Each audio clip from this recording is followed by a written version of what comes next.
Welcome aboard. It's Captain G with the wrap up of HBG's Invasion Italy. We just finished turn 12, which on our calendar we're tracking is June of 1944. And I'll take you around the map and show you where we ended up. All right, so let's start in Rome. The Canadian First Army did hit and take Rome on turn 12. I took out the German infantry and the Fallschirmjägers that were there, giving us that victory city. I skipped it, but I did walk into Messina at the end of turn 11. And I did that intentionally so he could roll for Italy's surrender, because you roll on the following turn, not the turn that it happened. So I wanted to see what happened. And actually he rolled a 2 and a 1 to 4 Italy surrenders. So Italy did surrender on turn 12, which didn't really change anything for us, but did make it interesting.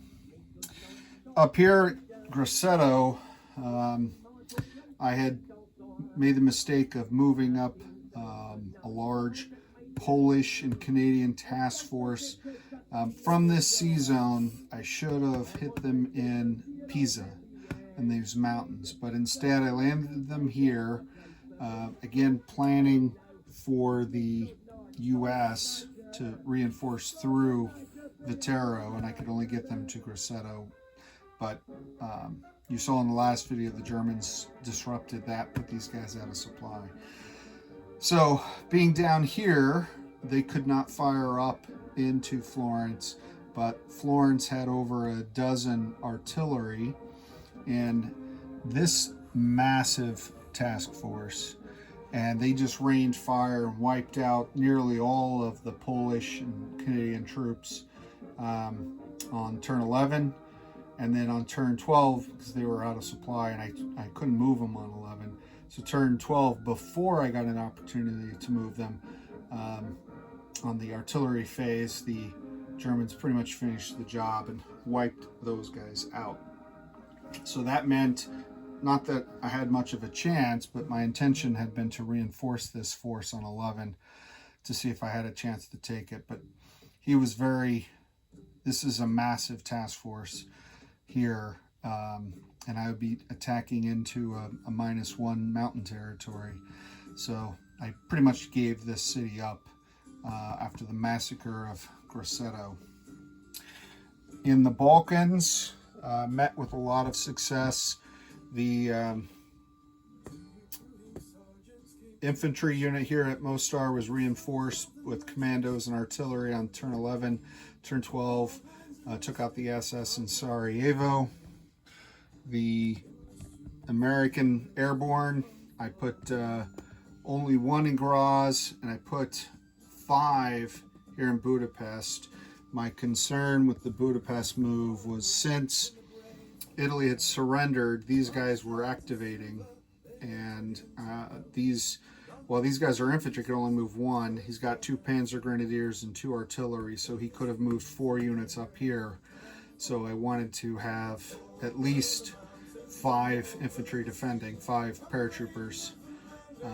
Ultimately, and I'll get to that, he didn't make that attack because it would not have mattered. In Zagreb, the US and UK tactical bombers wiped out this force, and these are, I think, South African mechs, if I remember, or Indian. I think these are Indians because of the red. These are, I use them as Indian mechs. They came in and wiped out the last defending Axis units, and we took Zagreb. So I picked up all 4 of the gray cities here, and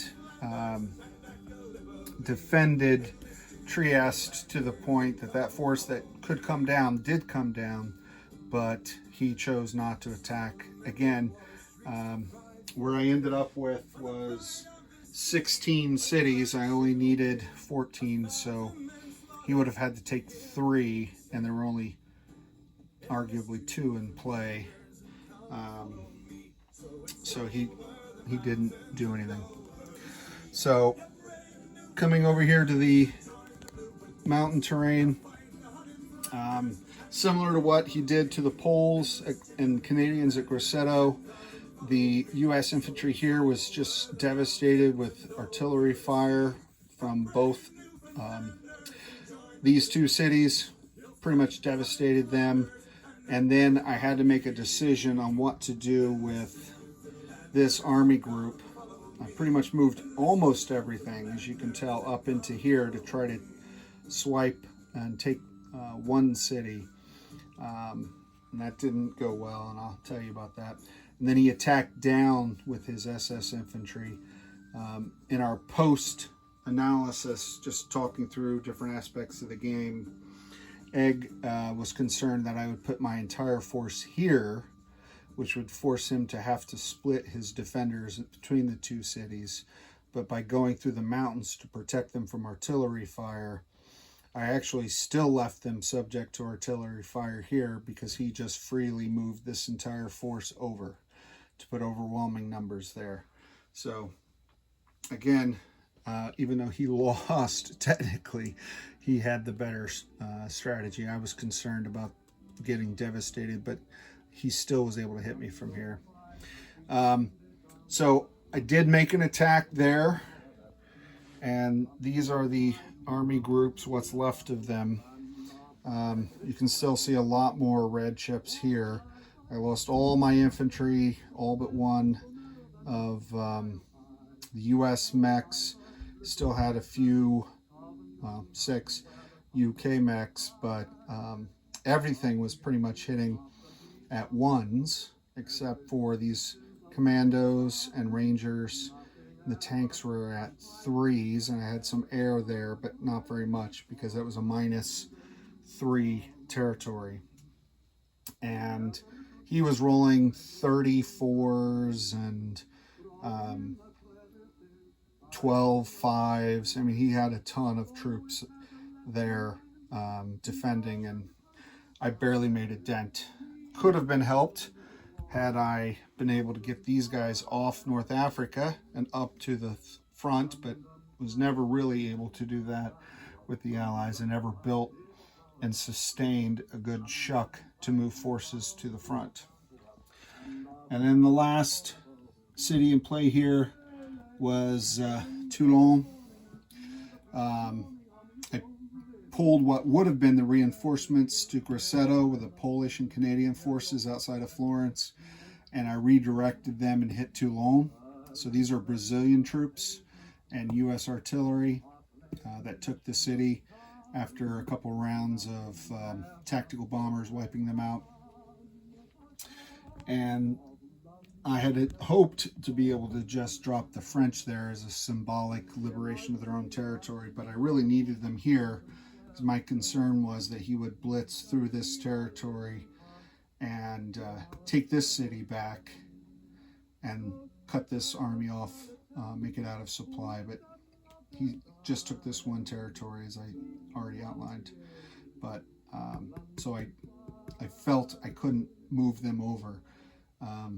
Again, if I had used them in the offense, then he gets to attack before I get a reinforce. It's the attack, counter attack, interwoven turns. So that's why I didn't do that.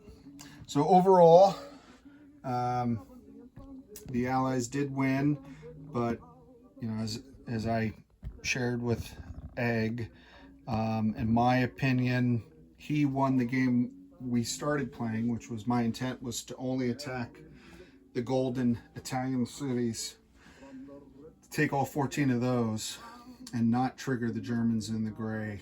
But in the end, I saw that was my only path to victory, and was only available to me because of not taking Messina. So we had a lot of fun. The game is over. I'm going to reset it and just solo play out some of our modified house rules that we were talking about